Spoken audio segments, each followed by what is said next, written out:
നീ സിനിമയിൽ പോയാൽ ഞാൻ മരിക്കുമെന്ന് അച്ഛൻ. പെൺകുട്ടികൾ സുരക്ഷിതമല്ലെന്ന് കരുതി. മലയാളികൾക്ക് സുപരിചിതയായ നടിയാണ് ഗായത്രി സുരേഷ്. കുഞ്ചാക്കോ ബോബൻ നായകനായ ജംന പ്യാരി എന്ന ചിത്രത്തിലൂടെയായിരുന്നു ഗായത്രിയുടെ അരങ്ങേറ്റം.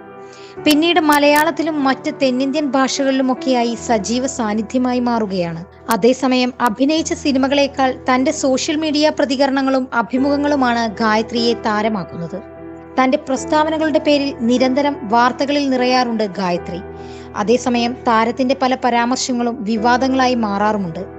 സോഷ്യൽ മീഡിയയുടെ ട്രോളുകളും വിമർശനങ്ങളും നേരിടേണ്ടി വന്നിട്ടുണ്ട് ഗായത്രിക്ക്.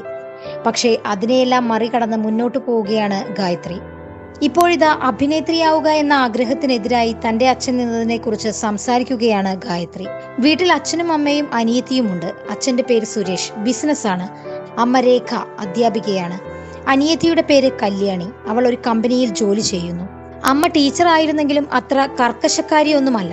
സിനിമയിലേക്ക് വരുമ്പോൾ അമ്മ നല്ല സപ്പോർട്ടായിരുന്നുവെന്നും ഗായത്രി സുരേഷ് പറയുന്നു.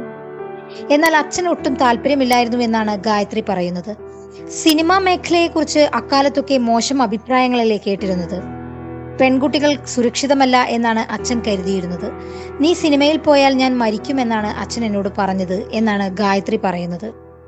അതേസമയം അതൊന്നും അച്ഛൻ ചെയ്യില്ലെന്ന് തനിക്ക് അറിയാമായിരുന്നു എന്നാണ് ഗായത്രി പറയുന്നത്. ജംന പ്യാരി വന്നപ്പോൾ ഞാനും അമ്മയും കുറെ പറഞ്ഞു, അച്ഛാ എനിക്കൊരു സിനിമയിൽ അഭിനയിച്ചാൽ മതി, ഇതെന്താണെന്ന് ഒന്ന് അറിയാനാണ് എന്നൊക്കെ പറഞ്ഞ് സമ്മതിപ്പിച്ചു. സെറ്റിലേക്ക് അച്ഛനും അമ്മയും വരാറുണ്ടായിരുന്നു. സിനിമ റിലീസായപ്പോൾ എന്റെ സുഹൃത്തുക്കൾക്കും കുടുംബങ്ങൾക്കും കുടുംബ സുഹൃത്തുക്കൾക്കും ഒക്കെ വേണ്ടി ആദ്യ ദിവസം അച്ഛൻ തൃശ്ശൂരിലെ ഒരു തിയേറ്റർ ഹാൾ മുഴുവനായി ബുക്ക് ചെയ്തു. അച്ഛന് സിനിമ ഇഷ്ടപ്പെട്ടു. പിന്നെ മനസ്സിലായി കൂടെ നിൽക്കുന്നതാണ് നല്ലതെന്ന്. ഇവളെന്തായാലും മുന്നോട്ട് പോകുമെന്ന് എന്നാണ് ഗായത്രി പറയുന്നത്. തന്റെ അഭിമുഖങ്ങളെക്കുറിച്ചും ട്രോളുകളെക്കുറിച്ചും ഗായത്രി സംസാരിക്കുന്നുണ്ട്. നേരത്തെയൊക്കെ ഇന്റർവ്യൂകളിൽ പങ്കെടുക്കുമ്പോൾ ഞാൻ പ്രത്യേകിച്ചൊന്നും ആലോചിക്കാതെ എനിക്ക് അപ്പോൾ തോന്നിയതങ്ങ് പറയും. ആ സമയത്ത് എന്റെ മാനസികാവസ്ഥ എന്താണ് എന്നതിനനുസരിച്ചായിരിക്കും. പിന്നെ അത് ട്രോളായി മാറും. പക്ഷേ എന്റെ വീട്ടുകാർക്കും കൂട്ടുകാർക്കും അറിയാമല്ലോ അതല്ല ഞാനെന്ന്. അപ്പോൾ അവർ ചോദിക്കും, എന്റെ പൊന്നു ഗായത്രി ഒന്നും മിണ്ടാതിരിക്കുകയെന്ന് അമ്മ പറയുമെന്നും ഗായത്രി പറയുന്നുണ്ട്. അതേസമയം ട്രോളുകളും വിമർശനങ്ങളും ഒക്കെ ആദ്യം വിഷമിപ്പിച്ചിട്ടുണ്ടെങ്കിലും എന്റെ ആത്മവിശ്വാസം കൂടാൻ അതെല്ലാം കാരണമായിരുന്നുവെന്നും ഗായത്രി പറയുന്നു. അതേസമയം എല്ലാ കാലത്തും താൻ പറയുന്ന കാര്യങ്ങൾ തനിക്ക് ബോധ്യമുണ്ടെന്നും ഗായത്രി പറയുന്നു.